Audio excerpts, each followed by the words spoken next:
I went to an early dinner with a handful of people. So there's a little bench right next to the front entrance of the hotel, and you have to walk right to get to a certain tower and walk left to get to another tower. So anytime a pickleball player walked in, I gave them like a 10 out of 10 loud introduction. Like, Robert? Yeah, I'm walking in, Adam. What happens? I'm walking in the front door, not expecting anything. Absolutely. Dekel Bar from Haifa, Israel, standing 6'2", weighing 210 pounds, with the most magnificent third leg in all of pickleball. Dekel Bar, ladies and gentlemen. So, I mean, I'm talking like the whole desk was looking at me. There's 40 people just staring at me, and like Dekel can't even control himself. I did one for Augie Guh and JW Johnson as well. I threw out the James Walter. It was phenomenal. Everybody was cracking up, and it was just a good vibe. Because you know why? Why? Because it feels right. It feels right. Legendary.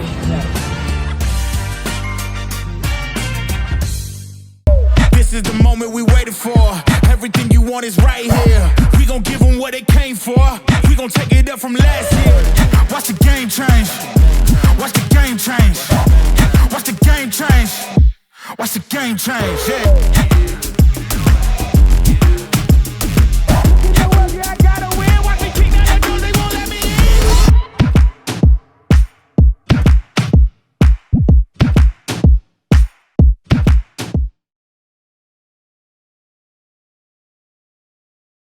Hello, Adam. Hello, Robert. You got your Celsius rocking? You're ready to go. Yeah, what flavor do you think I'm drinking? Lemon lime. Not too far off. Green apple cherry. Lemon lime's a lovely flavor. That's a lovely flavor. It's a go-to. It's a classic. What do you think? Carbonated versus non-carbonated Celsius? I've never had a Celsius before. I'm technically right now. I'm off caffeine completely. I do mushroom brew, and that's it. Oh, that's right. I told you the Greg Dow story about his first Celsius experience, correct? Well, we have pressed that red button, and we are 36 seconds into the episode, and I would love to hear a Greg Dow story. Well, other than the social media content he just put out, which is utterly insane, with him and Carlos and Austin, Greg's doing a tutorial about cup dinks, where he's cupping Carlos's butt, saying, this is how you do it, grabbing his butt. He's like, it's not a spank. You don't just spank it. And then he's spanking his butt too. And then he's like, it's cup. It's all-time content, Greg Dow content. Everybody out there, check it out. Okay, but the Greg Dow story of Celsius is in, what was this, Boca Raton last year. Greg and I are playing together. It's the first time. He convinced me to get him on the Aces. So I told Samin to draft him, you know. That was sneaky by him, but if he doesn't message you, I don't think he gets drafted. No, definitely not. I think we talked about that in the podcast. Like, I read out his pitch, and I asked you if you knew anything about Greg Dow, and you were like, yeah, I know a little bit about Greg Dow. I do. Okay, but we were playing throughout the day. We ended up going into the losers bracket and then playing in the gold, where we won the 2 out of 3, and then we were playing a 15er against Andreas Silstrom and Joey Farias. But we played 7 matches, and Greg has been known to be a little, aloof, if you will. And I don't think he had a water. He's wearing my Selkirk shirt that's like popping off of his chest. He looks like a bodybuilder. And like my sponsors on my sleeves, he's just wearing it because he lost his shirt or something. No, actually, it's another crazy story. Somebody stole his stuff out of his hotel room, allegedly, and it was on film. Anyways, neither here nor there. After each match, he's drinking a Celsius because he thinks it's a hydration drink. He doesn't understand that it's a energy drink. So he goes 7 Celsius deep throughout the day, and the gold medal match, dude, he's like just can't even hold. Like, it's like he at the end, I'm like, dude, how many? He's like, I drink 1 every match. It was 7, which is, that's approaching what? That's like over 1,500 milligrams of caffeine, which is pretty aggressive considering he doesn't drink coffee. Yeah. Like maybe you could get away with that as a coffee drinker, but That's still like an absurd amount. It's 1,500. That is obscene. Like that is, It's absurd. we could have some major issues with the heart palpitations and the whatnot. I couldn't even imagine. I do 200 and I'm losing my mind. So Greg Dow at its finest. Just add another story to the list, right? I mean, even just within that one tournament, there's 7 Greg Dow stories. So, you know, the legend continues of Mr. Dow. Yeah, it does. Robert, we had a pretty fun, exciting Major League Pickleball tournament this past weekend in Grand Rapids, Michigan. I was lucky to be a part of it, but I think MLP has got, of course, where you go in the country matters, but MLP has a little steam. That first event in Atlanta, a little low on the attendance, and it's been building in DC and Grand Rapids, as I mentioned, and it was a phenomenal vibe. 2 courts, grandstand championship, both lined with people, both had a little mini grandstand, phenomenal atmosphere, lots of chanting, lots of let's go fives, chanting Georgia after every time she makes a good shot. It was a very fun atmosphere. Yeah. What do you attribute it to? I know Grand Rapids, Andrea Coop, Beer City Open. I mean, they're hungry for this tournament. Right after this tournament ends, they're thinking about next year. There's wait lists for amateur events. There's it's almost like a US Open type deal where it's hard to get into it. You know, it's like you buy lottery types. Like the demand's so heavy, and they've done such a good job of curating that experience over the past however many years they've hosted it. I love that's always going to make the pro experience so good, right? Because there's people there that are like looking forward to this every single year. I think, and it's a out of pocket location kind of, you know, it's Grand Rapids, and you go to these big cities like Atlanta where it's a much bigger, not arena, but like stand going on. There's more going on in Atlanta. It's a bigger space too, right? Yes, so it's like, I don't know. I like going to these little out of pocket places where people are really, really hungry for pickleball. Oh man, I totally agree. So every single year they've sold out. It's just they only have so many courts, so there's more demand than what they're able to give, and they always bring a good vibe. Nice little beer tent with New Belgium. Not only Andrea Coop, but Paul Richards, and I think it's Nicole Miller. I'm not sure if I butchered that last name or not, but they do a phenomenal job with player hospitality. I remember playing there like 4 years ago, and we talked about this before, there was a light issue. The lights just weren't strong enough to see the ball. I played you in the match before Gold and had a very tight battle with you and Rob Cassidy. And it was dark. And I remember playing that gold medal match, and after the match, I was not thrilled. I was a little upset, had trouble tracking the ball. It clearly affected the quality of points. Next year, lights fixed. So I'm every single year it's different. Now they have this huge structure in the middle. I think it was something wild, like around $500,000. They have new walkways. They resurfaced the courts a handful of weeks ago. It's like a scooter e-bike town. They put up most of the players in the Amway Grand, and then there's also an Embassy Suites half a mile from the venue. So I walk to the venue every single day. You see all the players in the lobby all the time. There's a bar right by the front desk in the hotel. So it's a very cool vibe. You see everybody kind of around before matches, after matches, and I enjoyed myself very much throughout the tournament. Yeah, you mentioned bars, and you mentioned the Amway Grand, and before we got on, you mentioned a pretty fun thing you did in the lobby. Yeah. Go on. The last night, I would say still maybe I'd say half the people left Sunday, half the people were leaving Monday morning. So I went to an early dinner with a handful of people: Coop, Jesse Irvin, Irina, a couple more. I'm sure I'm missing someone. Ben Grant. Anyway. So there's a little bench right next to the front entrance of the hotel, and you have to walk right to get to a certain tower and walk left to get to another tower. So anytime a pickleball player walked in, I gave them like a 10 out of 10 loud introduction, like at the top of my lungs. I mean, would you I mean, do you want an example, Robert? Yeah, I'm walking in, Adam. What happens? I'm walking in the front door, not expecting anything. Absolutely. Dekel Bar from Haifa, Israel, standing 6'2", weighing 210 pounds, with the most magnificent third leg in all of pickleball. Dekel Bar, ladies and gentlemen. So, I mean, I'm talking like the whole desk was looking at me. There's 40 people just staring at me, and like Dekel can't even control himself. I did one for Augie Guh and JW Johnson as well. I threw out the James Walter. It was phenomenal. Everybody was cracking up, and it was just a good vibe. And you know, That's good times. I get an IPA or two. Sometimes I get a little carried away, but it's usually somewhat entertaining. Somewhat entertaining. So IPA or 2 or 4. Or that 8%er will get you. Ooh, yeah, that's you don't have to have a lot when you're 8%ering. So, but it's Beer City, right? So you're just doing your part. That's correct. I mean, you really don't have a choice.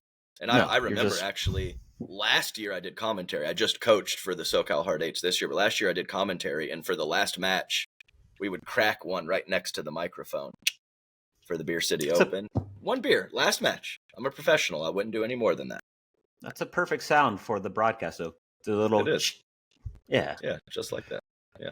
So all the teams were there, all the players were there. But the format was tournament format, Premier separate from Challenger. It was top 3 places earn money, correct? So if you lose in the main, you're thrown down to the losers bracket where you can battle for third. If you lose twice, your team's done. Is that correct? Correct. It was a feed in back draw. So as you progress in the main draw, as you get beat, you get funneled in. So that is exactly right. $140,000 prize pool for Premier, $60,000 prize pool for Challenger, and that they pay the top 3 spots in each division. Remember, Challenger only has 10 teams, Premier has 12. Yeah. So lots of action, lots of play. I was lucky enough for the SoCal Hard Eights to make a nice run. We took a really tough loss to the Las Vegas Night Owls in the Dream Breaker, but we got funneled back down to the back draw and ended up winning the back draw and capturing 3rd place. So it was a very fun week, some good team building. Irina played well. Eric Lang played well. Purple Jesus is the man, and newcomer for the SoCal Hard Eights, Yana Newell, stepped up in a big way. So it was a very fun week for the Hard Eights and myself. I will have to say, I have to eat some crow in terms of dude. It's in terms of talking about the Vegas Night Owls, man. They keep just surprising me. Judit's playing really well. I think she's underrated in MLP. She just gets wins in doubles. Her and Jeannie, like when they were on our team, were like undefeated over like, I don't know, 8 or 9, 10 matches. Like Judit somehow gets it done in MLP, dude. She's good. And I think,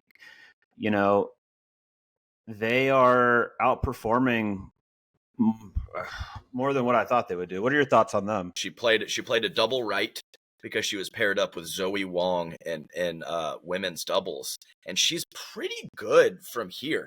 One-handed punch. So when she's not responsible for as much court, I think it plays in nicely. She will float some thirds and some fifths, but she's so athletic and moves so well that she usually gets out of it and gets forward, even if the initial drop, isn't as spectacular as some other players. So, and clearly, if you do end up in a tie situation, she's one of the best, absolute best singles players out there, maybe number 1 in all of Challenger. So, the team played well. I mean, Scarpa, dude, he looks like a physical presence, man. Like he is thicker. His legs are, his quads were just ripped. It looks like he's been in the gym, been working out. He was sweating profusely, but he didn't miss a dang ball. He didn't miss a dang ball against us. And I still think the number 1 most impressive part of the Las Vegas Night Owls was Zoe Wong. She's a dang puppet master.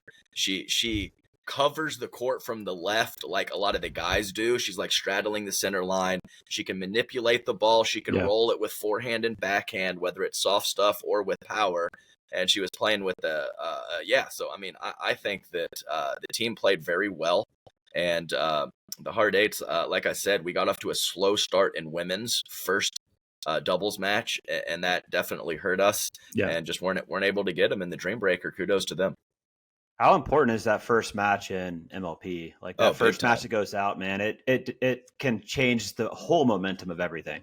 Yeah, it really does set the tone. I mean, especially if it's one where you're not necessarily supposed to win, but like you're slight underdogs and then you somehow grab it. You're like, you have all the momentum in the world going into your stronger event. Oh, it's absolutely massive. It really is. I mean, 4 matches, that's all there is. So to get off to a good start, and that even like, sometimes you can think about some strategic stuff in terms of matching up mixed doubles matches. And if you lose that first one, you're a little handcuffed. If you can get up 2-0 or guarantee that you have a 1-1, you can kind of tinker a little bit. Maybe you have a 1A, 1B team or a clear-cut 1 and 2 team, and you can kind of get the matchups that you're hoping for if you're 2-0 or 1-1. But when you lose that first one, it's kind of like a punch in the gut, and you have an uphill battle the rest of the way. I mean, you literally have to sweep to not go to a dream breaker once you lose that first match, and that's pressure, man. That's pressure. Yeah. Is there any strategy involved on your guys' end in terms of who you want to put out first? Like, obviously, your men are probably favored in every matchup. Are you thinking we want to put them out first to to secure a W, and then take one on the women's side, go up 2-0, or like obviously your gender is stronger than mixed. I mean, I don't think there's any secret there. Right. But is there any strategy in terms of who you put out first, men or women? Well, I mean, it's just kind of whatever you're looking for. There's different advantages and disadvantages to both. If you have a stronger men's team, maybe you put your men second and you carry over that momentum into mixed doubles. But yes, as you said, and I saw a variety of teams doing it. I saw the Dallas Flash put out Augie and J-Dub first a couple times. We were looking to put the females out first most of the time, so kind of Yana and Irina can set the tone, and then we could, if they were unable to get that W, we're feeling like 75-80% of the time our guys are going to win, so that will at least even us up or possibly add on to that 1-0 that the girls got us, and we're in a great spot for mixed doubles. But I mean, there's definitely advantages and disadvantages for both, and also being up 2-0 or down 2-0 affects kind of how you want to match up your A team versus their A team in mixed and whatever. And of course, if you're setting your lineup first, you don't get that choice. But if you're reacting, it's a big deal to have a lead or not have a lead to get the matchups that you want. So what do you think? So Brooklyn Aces, what do you think? What do you think about them? They won the Challenger event. It's Pablo, Daniel, De La Rosa, Lane, and is it Lena? Lena Begadigameta. Yeah. Did you see that? Did you see them as getting through that bracket? No, not really. I mean, no, it's a good team. You add Pablo. Love Martin Emmerich, but Pablo is basically a slightly better version of Martin. So, I mean, I think that's just what it is at this point. Not that Martin can't improve his game, but you got to give the edge to Pablo. So actually, I will rephrase that. They were one of the top couple teams. So I think they were more middle of the pack for me before, but now having Pablo, and he didn't, there was no like mental dip. Oh shoot, I got dropped down to Challenger. The dude just steamrolled it, played fantastic. He was locked in mentally, and it's always nice talking in that native tongue to your partner. So him and DLR, De La Rosa, had a nice little bond out there on court. Lane Sleeth, I'll tell you what, it's not, I wouldn't say that she has the sexiest technique. There's a little bit of stuff going on, but she's extremely athletic. She makes a ton of balls, and she's just slowly improving each time I see her. So she might have a shot every so often. We're like, oh, wow, I'm not sure that was fantastic. But she gets a ton of balls back. She moves extremely well. She was doing the dang splits, sliding on the court, just leaving it all out there. And when you have her athleticism paired with the 6-foot Lena Pedigameta, I mean, it's tough to get a ball past those two. And they're also pretty dang scrappy in mixed doubles. So not a shock for me at all that they were able to win it, having added Pablo. Had they not, I would have been surprised with the Aces making it all the way through. I don't know if you know this, but I haven't checked a bag since probably 2005. So I'm going on 20 years of no check bags. I only carry on. And what's made that really easy for me over the past couple years are Selkirk backpacks. Because little do people know, you get a personal item to carry on most carriers, and both items are big backpacks. I carry them on. I fill both of them to the brim. And they both count as carry-on, so I don't have to check a bag. It's important. No, I'm right there with you. And see that's the big boy. And I am past my playing days, so I do one big boy and one little smaller fella here that I can take with me from the hotel to the venue every single day. Leave the big boy there. Don't check bags. Get yourself some Selkirk gear. Small, medium, big, you need it. I don't have the small. I need the small. Somebody send me the small. But yeah, you're right, because small. I can put my little laptop and I don't have to take the big one. It's important. Selkirk, send me a small. I'll buy it. Yeah. Yeah, I think, the big question mark was how would the ladies perform? And yeah, I mean, making a lot of balls, right? And there's a strategy in rally, right? It's like I still don't quite know what the best route is. Is it just being incredibly consistent, making a ton of balls, finding your spots, and taking care of the ball and playing clean? Or, I mean, you see a lot of teams win because it is it can move quick. It can, where they're driving, crashing, really getting some quick, easy points on their serve, which kind of gets you that little lead. And then, you can kind of coast on that. So I think there's still some question marks on like, what's the best strategy in terms of actually as a player, how to best play rally. You know what I mean? Rally scoring means nothing. It's no different. It's absolutely no different whatsoever. You play in the optimal way to win the individual point. Yeah. I personally think it means nothing. Now, if it's in your head as a player and affecting you, or you're thinking about, lose the service point, we actually lose a point instead of sending the ball back over, then I could see where it's affecting strategy, shot selection, and a variety of things. But for me, just in a vacuum, I think it means no difference. Rally scoring. So just play every individual point as you optimally. are to. Yeah, that's right. Sure. Play optimally to win. Do what you need to do, whether that's pace, well-timed aggression, or full-on defensive, consistent play. Whatever your set strategy is going in, and the way you want to play these certain opponents, the rally scoring factor means absolutely nothing to me. Yeah, one thing I can't shake, and it's like one of my favorite parts to watch with side out scoring is how do players. The game's shifted, right? Unwinding the stack. It's gone to like these really hybrid, aggressive dip thirds, trying to catch somebody on a switch. That's the part of pickleball where it's nuanced strategy that's getting removed from point play and rally, because you just you're just stationary on each side. Yeah, no, I think that's true. I like the unwinding the stack and kind of some of the situations that it brings. And if you're a phenomenal returner and a good mover, you should get some benefit for that. I think so. Maybe some of be forced to play a side where you're not as comfortable. I just find it super interesting to see those scenarios play out, and we lose a little bit of that with rally. So it'd be cool to figure out the whole point of rally, right, was to save time or have consistent times for TV.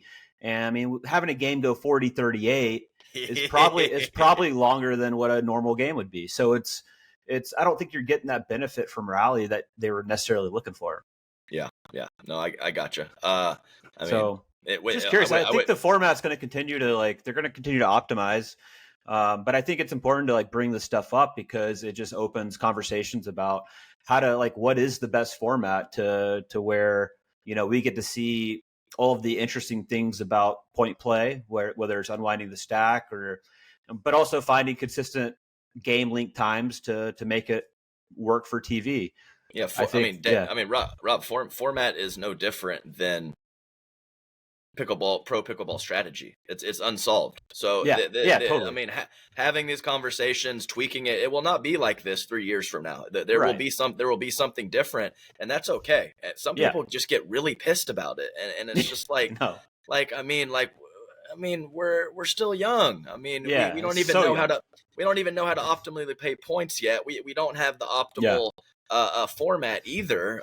They're working towards it. They made a tweak. You have to win on your serve after one event of it not going how the fans and the players wanted it, and they made the switch. So this is just the situation that we're in. Let's have constructive conversations about it and not be angry at someone because a piece of format is not exactly how you want it. So No, totally agree. And there's advantages, disadvantages to both. If I was still playing, I would love the rally scoring format because I could just stay on the right side and not have to run as much. But it does take away some unique situations that you see. I mean, there's lots of people with the paddle technology and the ball in the past 6 to 8 months that were unwinding the stack and now are not in a traditional PPA format or just traditional tournament format in general. So couldn't agree more with that.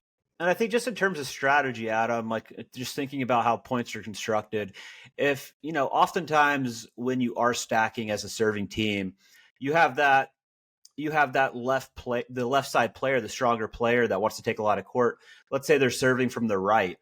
And, let's say you and I are playing, I'm playing the left side. I'm serving from the right. You're stacked to my right. I serve big. I'm basically I'm taking that third because I have the whole court, right? Wherever that ball is, I'm basically taking that third, and it makes me play more aggressive and it makes me play more court.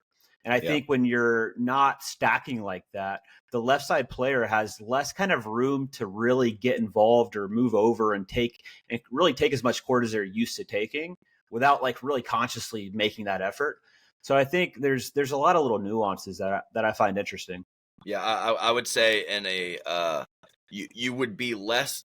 The right side player would be more likely to occasionally have to take a third with their backhand if they're right-handed in that given situation. Whereas you're right, if you are serving from the right, you do kind of have free reign. Basically, if you're my left side partner, we're both right-handed, you're serving from the right, I am looking to not hit a backhand probably the entire match right there and only focus on the forehand drops. Maybe a special circumstance if I just prefer my backhand, I could step to my right and take some. But yes, I agree with the little nuggets that you get with just a light format tweak that can make a difference to some of the patterns that are happening on court.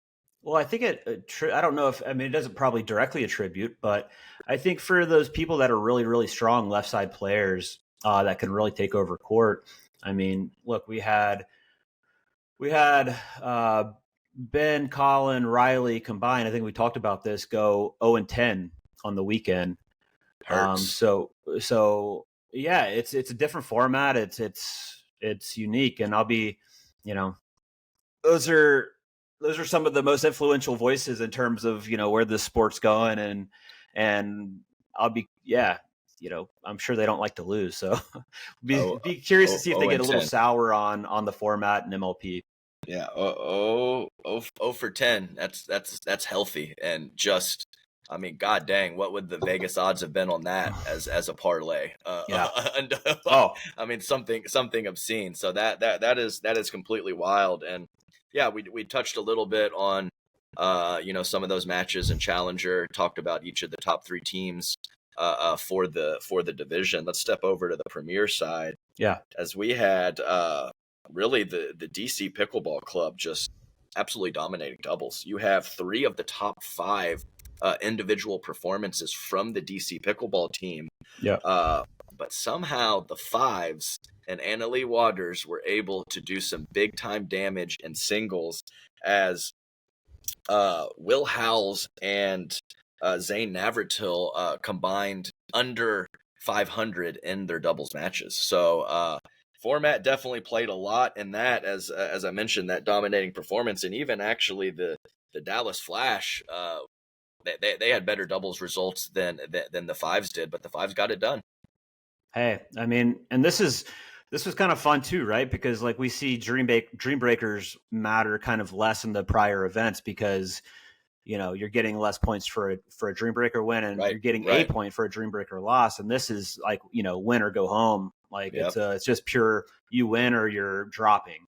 Right. So I think I like it. I think it's nice to be able to have both where, you're getting punished for a Dream Breaker loss versus getting rewarded. So tournament format was fun. It was fun to see like those Dream Breaker, because I think in the prior events, if it gets to a Dream Breaker, if you lose that versus win it, there's less on the line, right? We're talking 1 point versus 2 points. So, and now the Dream Breakers have a lot more tension because it's, you lose. Right. So it was fun to see a little bit more of the high stakes of the Dream Breaker in this event. Right. Yeah. I think I saw a little light discussion on Twitter about MVP performances. And I know he won some big points and some big moments, but I'm not sure you can put Zane Navratil in that conversation at 2-4 total record. But Annalie Waters 5-1. Carrying her team to the title, Studley singles performances, and man, that Mari Goldberg or Mari Humberg, sorry, Mari. Wow, Mari Humberg. I mean, just rolling and cutting everything. I mean, she is a real treat to watch. Special, unique style, and she played big in some big moments for that team. Good for her. Yeah, I mean, Mari's just getting better and better. Played some practice games with her in Newport, and she's gotten much more consistent on the drops and the mid-court stuff. And that's what we talked about early on when I believe it was her and Georgia gave Annalie and Catherine a run for their money, and maybe Mesa. Mari had all the offense, and this is why she got drafted by Annalie, right? She had that performance against Annalie and Mesa, and Annalie's like, whoa, like she's tough. Like she's long, she has flicks, like good flicks. Just was a little inconsistent and at that time, and now's really, I mean, I think, in my opinion, still a little too choppy and slicey, but she's making way more of them. Mm-hmm. So I think, smart pick by Annalie. She saw something, right? So, and Humberg seems pretty cool too. Like she seems positive. Dude, Mari's dope. Yeah, throwing out vibes. Like she seems like she would be a fantastic teammate. So really, I mean, how about this? Looky here. The crime dog going 6-1, Tyson McGuffin. And I know he had a win over Riley and Connor Garnett, Riley, his former partner. I know he loves that. But did they beat the Johns brothers as well? Federico and Tyson? I'm not 100% sure on that. But either way, phenomenal tournament for the crime dog. I always love seeing the veterans continuing to build on their game. And right when you think they might have a dip in level, they put up a good performance. Nice job, Tyson. 100%. And Fed's going to be Fed, solid. But big win by, speaking of beating the Johns, I mean, Kwang Dong and Christian Alshon getting a W over them was, pretty surprising to say the least. Yeah, I was able to get on court a little bit, just 15, 20 minutes or so with Kwang Dong. And, I'm not going to say he has an aggressive amount of variety, but man, he hits a clean ball. His consistency has really picked up. He's rolling the soft stuff. When he makes a move towards the middle of the court and hits a good ball, there's a lot of life on it. So if he can, I know he's training like a madman and a beast, and he's, so young and such a physical presence. If he squeezes in some variety and some slippery stuff or some deceptive offense, watch out. The ceiling's pretty high with that guy. Yeah, agreed. I think obviously you see it with the singles and, being able to have Christian, to the left of you is obviously a big help, or to the right of you is a big help. And I think, having some of these guys come up to Premier in MLP and in Rally, it's like, I feel like it does protect you a little bit. You're playing kind of one-off games, and you're not having to switch. You're not having to have a lot of different looks. It's a pretty stationary look. You're playing the right, you're going to return, you're going to come in. You have a very clear way to play versus like we talked about with the side out where you're switching and you're stacking. And it's like, there's and if you're playing straight up both sides, there's more looks and more that can go wrong. I feel like in Rally, you can really just dial in on your one role and one job. Yeah, and I think also something you need to notice in those individual player statistics is who are their two partners. So, Yeah. of course, you're high on that list. That's a good situation. Nice point differential percentage and in games won percentage. But, if your two partners are both bottom dwellers, or your two partners are both, top notch guys or gals, Yeah. It makes a big difference in your own personal stats. So, Yeah. yeah, so the finals, New Jersey Fives got it done against DC Pickleball Team. You had fourth place match was the Dallas Flash versus the Texas Ranchers. And as we were just talking about, the Ranchers got it done for third place with Kwong Duong, Christian Alshon, Edo Wright, and Tina Pisnik, who very, very balanced, solid, well-rounded team. And the fact that Duong got a second look at premier action and held his own again, I think that's a great sign for them moving forward, as you kind of had to have a little doubt just from a lack of experience perspective for Kwong. Yeah, I think that's true. And I think just continuing kind of on the idea of results based on rally versus side out. I mean, obviously Tina's had a ton of great results in regular tournament play and is getting better and better. And, the most decorated tennis player to play in pickleball at this point, on the women's side. But I do think MLP really suits her, right? Because she's not having to cross, she's in her 40s. It's no secret. She's not having to switch sides. She's just having to return and get to the kitchen line, which she's able to do. So I think it really suits her. And I think she's getting to singles. I saw her play some nice singles points too, but she's obviously not as mobile as a lot of the younger players, but hits a really clean ball and can do a lot with the ball, put it wherever she wants.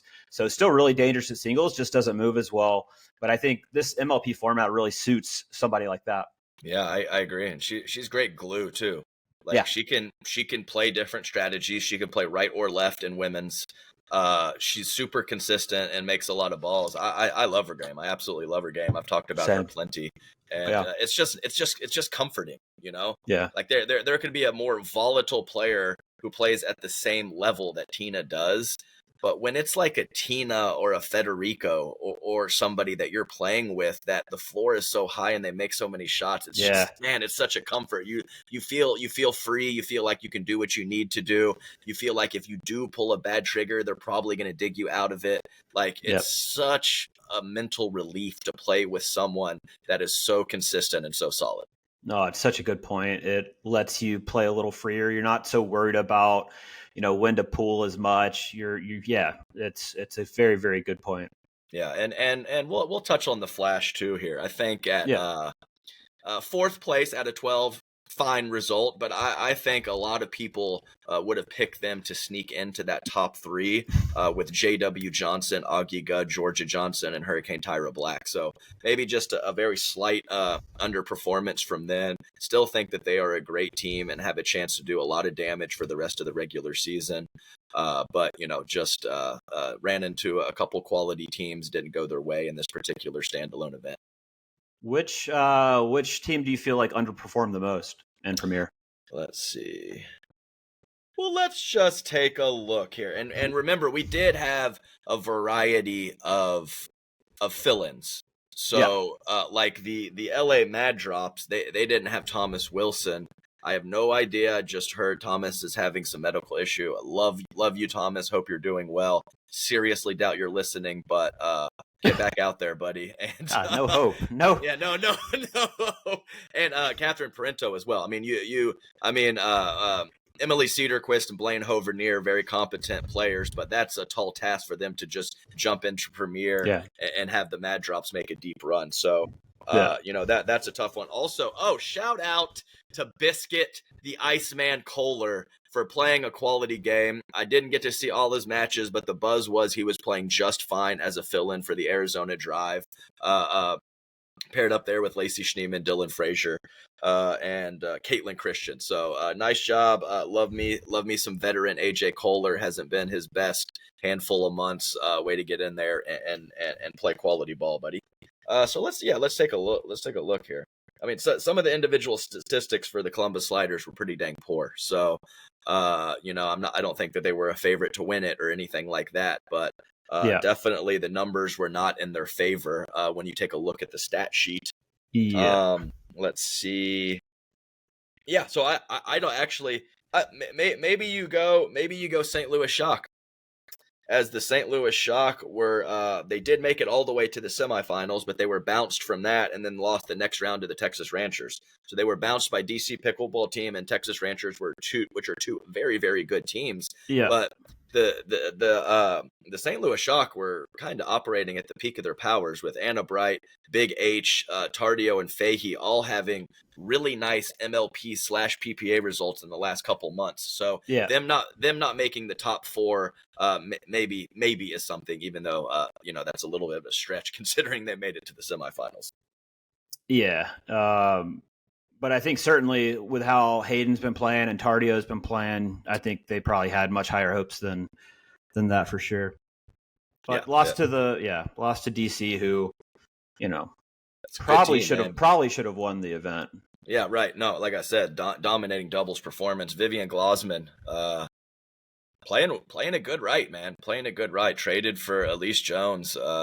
Two very different looking players. But Glosman is not playing left. She's playing right.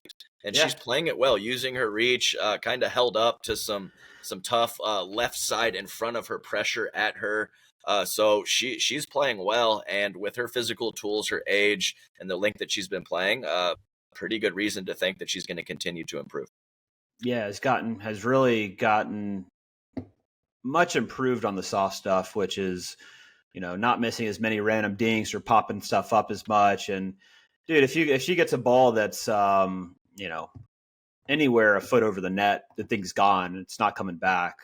She's super easy. Her forehand put away, even backhand. I mean, she just hits the living crap out of the ball.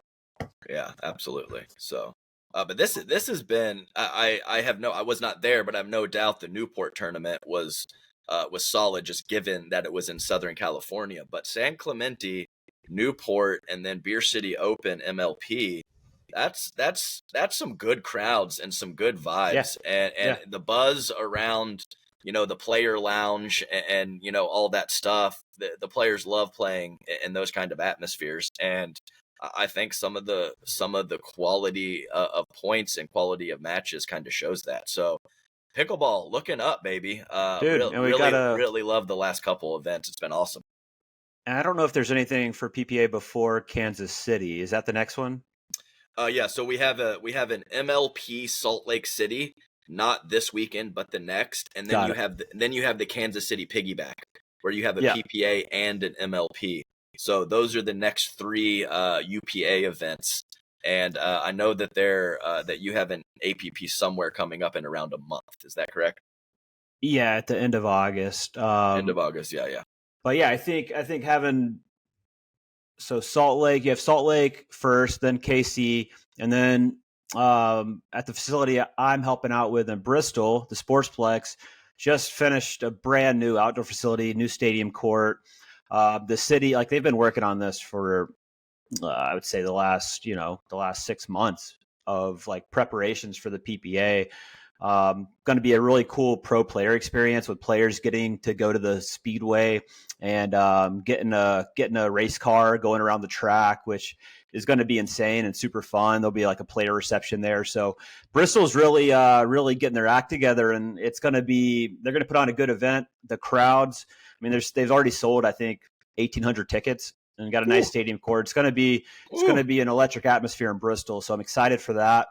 Then we have an APP at the end of August in Chicago. I'm actually going over to England for the English Open, and then India for the Monsoon Open, which should be a lot of fun. So lots of stuff happening. It's going to be a bit busy August, that's for sure. Yeah. Where do you fly in? Do you fly into Bristol, or do you have to fly in close and drive? Yeah, there's a couple options. So Bristol, 15 minutes, 20 minutes away from Bristol's Tri-Cities Airport, which has Delta, American, your typical Allegiant, I think, your typical.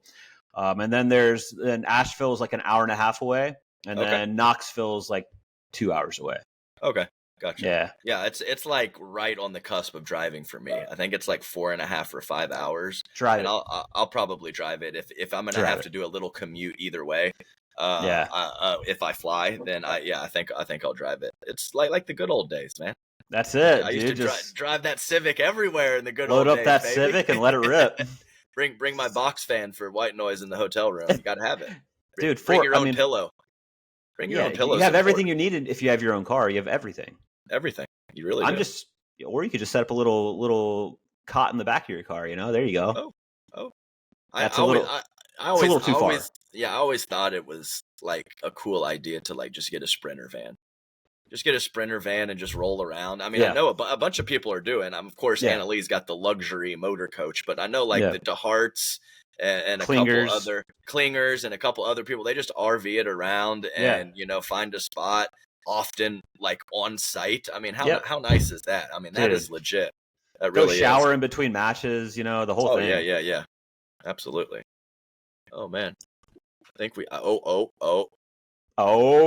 we might. Oh, bring that baby over here. He just got back from stories at the library for the first time. Come on, bring him over. AJ. Let's go. Oh my God, Corinne says he's wearing the same thing as the last time he was on. That's what she's worried about. I mean, he's 14 months old, Prof. Bring that kid over here. Let's see. AJ, come over here, buddy. See if Rob can make you smile again. We got to do an outfit change. You got to change the fit. Yes, sir. There's a sweet baby. AJ. Woo!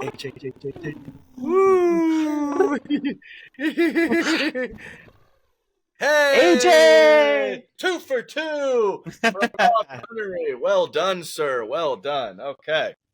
That's the key, though. As because let's be clear, I think everyone, of course, you love your kids, but most other people don't really care about your kids. So you just throw them in there for 10 seconds, get a little smile, get a little love, and that's it. I mean, AJ, we love you, but we don't want you on for 5 minutes. So it's all good. It's all good. Yeah, he gets it. He doesn't want to be on for 5 minutes either. He doesn't. He's not interested. He wants. He's ready for a nap or for some food. Let's carry on the day. He lives a good life, man. Yeah. Lots of eating, lots of resting, and I respect that too. And Adam gets to manage all that. Oh yeah. I was up bright and early this morning. Got to get a little. I mean, I was gone for a dang week, man. Some of I mean, there was 5 days of play for this BCO tournament and a couple days early for team bonding / team practice. So, how stoked is AJ when you come back? Kind of, sort of. He warms up very quickly. He kind of just stares at me for but an hour. But it's not like a dog. It's not like a dog that's like losing their mind, right? No. That's right. Yeah. I think somebody said it. It's like, you could lock a human in the trunk of your car for an hour and they're not going to be happy when you open it up, but you could do that to a dog and they'll still be happy. They'll still be happy to see you. So it's very true. It's very easier situation, but the human's pretty cool too. All right. Shall we call it? This is perfect. I think it was good. Right on. I mean, that was a pretty solid recap, and we're like you said, it's a busy August. And we're gonna have lots of recaps and previews over the next few weeks on IFR. So chug that Celsius, polish it off, and we'll see the ladies and gentlemen next week on Wednesday, hopefully. Wednesday. Yeah, I got screwed by United. Otherwise, so this might be out Thursday for this particular week. I was supposed to come back Sunday night, but man, those ticket prices and frequency of delays is just skyrocketing in both regards, at least in my own travel opinion. So, no, and I've seen a bunch of articles that are talking about a ton of travel stuff. I got delayed coming back from wherever I just was. Yeah. So it's just not good. Oh, well, we'll you guys get it sorted out, United and Delta and American and all that good stuff, because we got places to go. Don't really have any other options, and we got places to go. So let's get it going. All right, until next week, sir.